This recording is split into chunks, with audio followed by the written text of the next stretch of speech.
to this lectures gas laws. So here we will see how these laws were made from the gases. So actually these laws were developed at the end of 18th century. So at the 18th century these laws were developed, and these laws were developed on basis of experiments. So on these experiments and conclusions these laws were formulated. So to explain the behavior of the gases and relations among their properties means that like pressure, volume, temperature. So these were the properties. So there were these were the variable properties among the gases. So various relations were proposed from time to time, and these laws were collectively known as gas laws. So for a given amount of gas there are three variables. So these are pressure, volume and temperature. So these three variables are which decides the properties of the gas laws. So that we will going to discuss today's lectures. So in a gas law, one variable is kept constant and other is changed, and effect is observed in the third. So here three variables are there. If you keep one variable constant, so two can be varied, or we can write mathematically in this way: function of the gas is equal to function of pressure, volume, temperature, and n is the moles of the gases. So we have to study these are the laws. One is the Boyle's law, second is Charles' law, pressure temperature law. Pressure temperature law is also called as the Gay-Lussac's law. Next is your Avogadro's law. So these were laws were developed. You can see their dates are mentioned: 1662, 1787, 1809, so 1811. So these were laws developed at that time. So it is a very old law regarding the gases. So let us see first law, that is called Boyle's law. So Boyle's law is called as the pressure volume law. Pressure volume law. See how he derived this definition. He took this definition from an experiment. Boyle's law. He took one cylinder in which gases were there. This is the frictionless pulley. So if you keep this weight here, so in this weight these gases were some P pressure, some pressure inside the gas is P, and it is occupying some volume V1. If you get some more weight on this piston this side, so again this will goes to this side, and then what will happen? The pressure of the gas will increase, but volume will decrease. So if you keep on increasing the weight here, so every time what will happen? Pressure will increase, volume will decrease. So in this case we can see the temperature is constant, the gas is not coming out. So from this this relation has been came out from this result that pressure is inversely proportional to volume, and provided we have two things is there, that is moles and temperature is constant. So the definition goes like this: it states that the volume of the given amount of gas held at constant temperature varies inversely with the applied pressure when the temperature and mass are constant. So these two should be constant. Mass should be constant, temperature should be constant. Mathematically we can write pressure is inversely proportional to 1 by volume, where K is called constant of proportionality. P is pressure of the gas, V is the volume of the gas. So if you remove this proportionality constant, we can write P1 V1 equal to K. So K become constant of proportionality. So P1 V1 is not if you plot the graph of pressure and volume, it cannot be a straight line because of this constant of proportionality. So due to this proportionality, we can write this P1 V1 into P1 V1 equal to P2 V2 or P3 V3 or P4 V4, like this one. So if we take the log of this P1 V1, so it will be your log P plus log V equal to log K plus log constants. So now we will see how this graph can be plotted on basis of these results. So these graphs which are drawn on this pressure volume axis, so this is at constant temperature. These graphs is called as isotherms lines. So let us see these isotherms lines. So here we can see this graph is there. This is pressure, this is volume.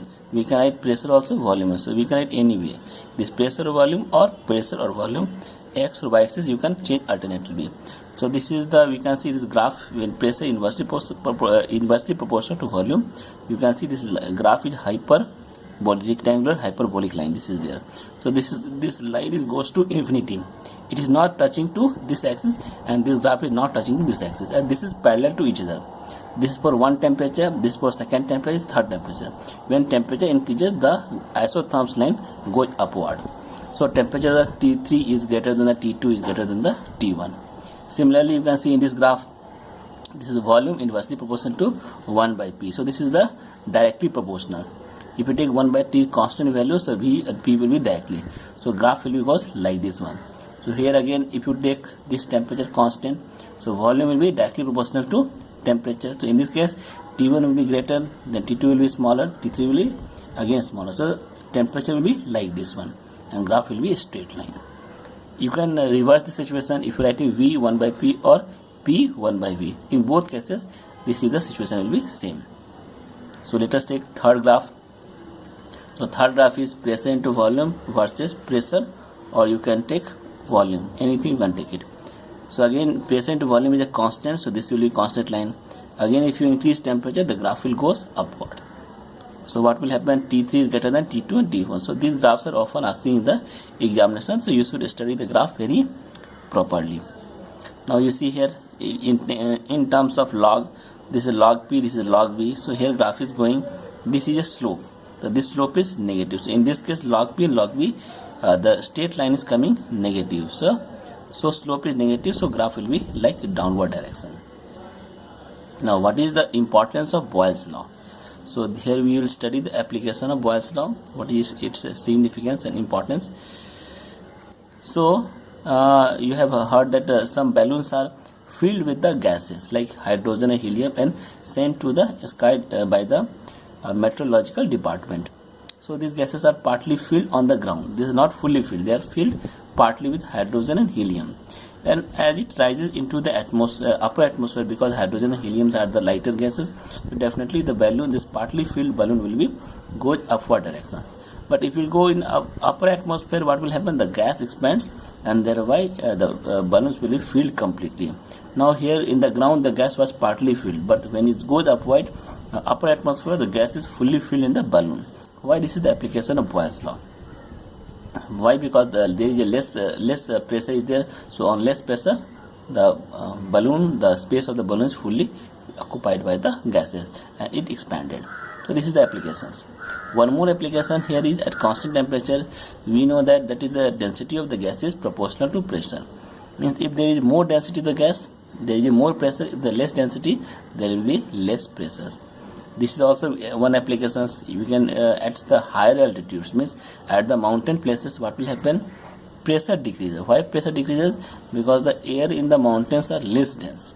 So due to which less oxygen is available for breathing, and this causes a disease called altitude sickness. So to avoid this sickness, the mountain climbers always carry oxygen cylinder for proper breathing. Okay, because the oxygen is less, so pressure, oxygen becomes very less. So what will happen? Pressure also becomes less. So this is also one application of Boyle's law. Similarly, if you go inside the water, pressure becomes high. So what will happen? So due to high pressures, the volume of that substance become smaller. So these are the applications of Boyle's law, keeping the temperature and mass constant. Now some problems are there. So problem is actually P1 V1 equal to constant. So here if you take one cylinder, so in one cylinder temperature is constant, here gas is there, this gas we are not coming escaping out. So this gas occupying some pressure, some volume occupying. Now if you push this piston downward, what will happen? Pushing the piston downward, volume will decrease, pressure will increase, but temperature is constant, gas molecules are constant. So we can directly apply this equation, P1 equal to P2 V2. So if you know three variable, we can find the fourth variable very easily. Now here you can see this is the two different cylinders. Here is the one. There is two different cylinders. So here the cylinder is P1 V1, and it is stopped by the one stopcock. So here the mass of the gas is some N1, and temperature also constant. Similarly here we have same number of moles of gas and temperature also same. But here we have take temperature P2. So take pressure P2. Here we have P1 V1. We don't know the volume. So by opening this stopcock, what will happen? The gas will go, because the moles are same, so there is no effect of moles. So what will happen after that?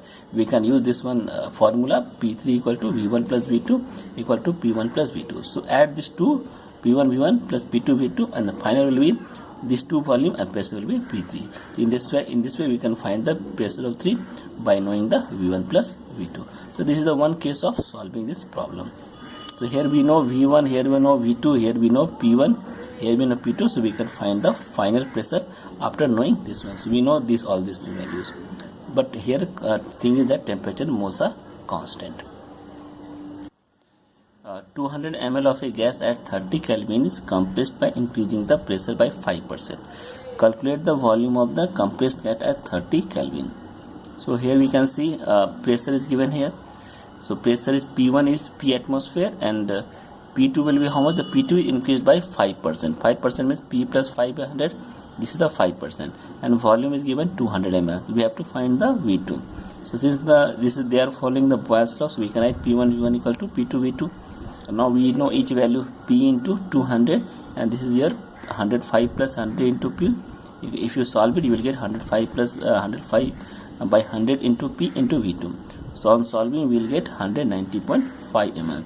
So this is the in terms of percentage questions can be asked.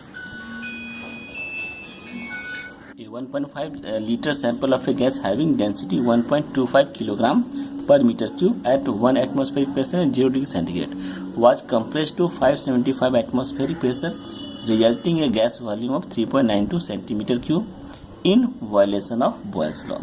So what is the final density of the gas? So here we can see the Boyle's law is valid. So if Boyle's law is valid, this question is given, so we cannot apply like this one, P1 V1 equal to P2 V2. So pressure we cannot apply, but here one thing is that mass of the gas is constant. So if mass of the gas is constant, so we can write here mass of the gas in before compression and after compression it will be same, moles are equal. So we can write mass of the gas will be volume of gas into density, and here new density into new volume. So writing this new density equal to, because we have to find the final density. Final density is nothing but the new density. The new density is volume of the gas. So volume of the gas is given here 1.5 liters. So convert 1.5 liter into meter cube. So 1.5 into 10 to the power minus 3 into 1.25. So 1.25 is the density, divided by 3.92 centimeter cube. So 3.92 centimeter converted to meter cube. So again, if you solve it, you will get answer.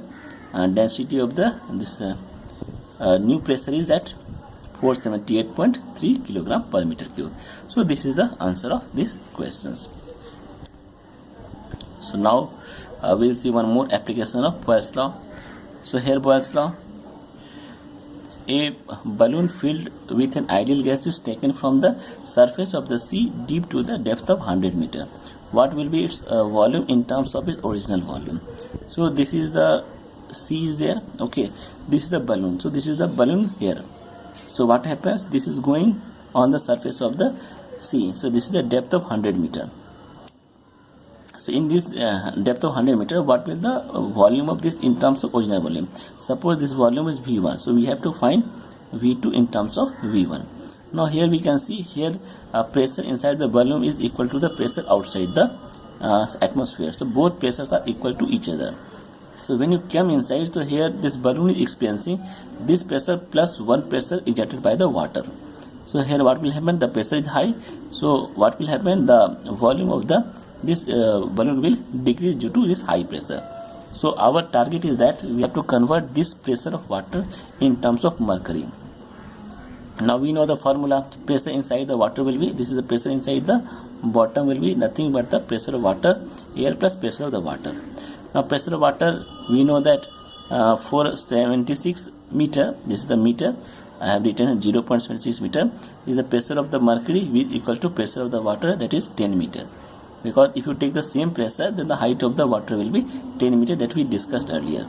Now here how much height is there? 100 meter. So for 100 meter, pressure of the mercury in terms of height will be 0.76 divided by 10 into 100. So this will be 7.6 meter. So this is the pressure. If you use the mercury, this height will be 7.6 meter.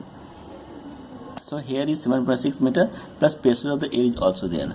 So total pressure at the bottom will be pressure of the air plus pressure of the balloon at the bottom, that is at the depth of 100 meter. So total will be 0.76 plus 7.6, it will be 8.36 meters. Now we can apply the Boyle's law. So Boyle's law is P1 V1 equal to P2 V2. So here P1 into V1. So P1 is pressure of the atmosphere into V1 is the volume of this gas equal to pressure of this balloon at the bottom into V2, and pressure of the bottom is nothing but this 8.36. So we can write this value. This value is 0.76. This value is 8.36. We can write V2 by V1 equal to this much value. So if you solve it, you will get this answer. So this is the actually volume of the balloon in terms of original volume. So answer will be actually V2 equal to 0.09 V1. So this is our answer.